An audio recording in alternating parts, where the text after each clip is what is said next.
বিসমিল্লাহির রহমানির রহিম। দর্শক বন্ধুরা, আসসালামু আলাইকুম। আজকের এই ভিডিওতে আলোচনা করব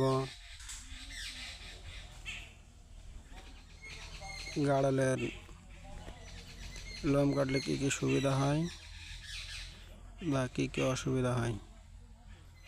আমরা কতদিন পর পর গাড়লের লোম কেটে থাকি, তাই এই ভিডিওতে আলোচনা করব।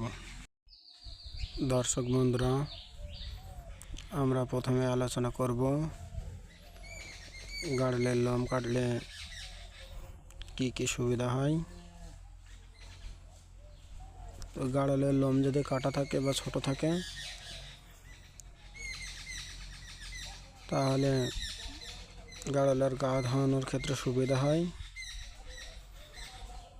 গা ধোয়া থেকে কষ্ট কম হয় এবং সময়ও কম লাগে। গাড়লের লোম যদি ছোট ছোট থাকে, দেখতে ভালো লাগে বড় লোমের চেয়ে। গাড়লের লোম যদি ছোট থাকে,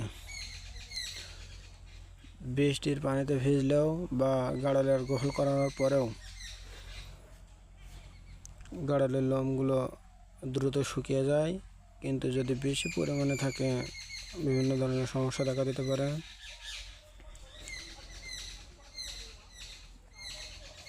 গাড়লের লোমগুলো যদি কেটে ছোট করে রাখা হয়, তাহলে এর শরীরের ভিতরে ময়লা কম জমা হয়, বিভিন্ন রোগ বালাই কম হয়। গাড়লের লোমগুলো যদি ছোট ছোট থাকে, গাড়লের শরীর ভালো থাকে, বিভিন্ন ধরনের রোগ কম হয়।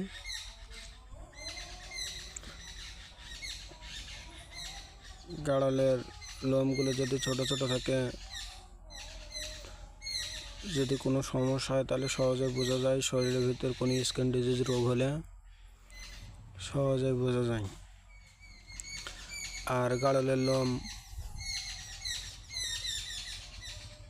যদি ছোট না থাকে, বড় থাকে, বিভিন্ন ধরনের অসুবিধা হয়।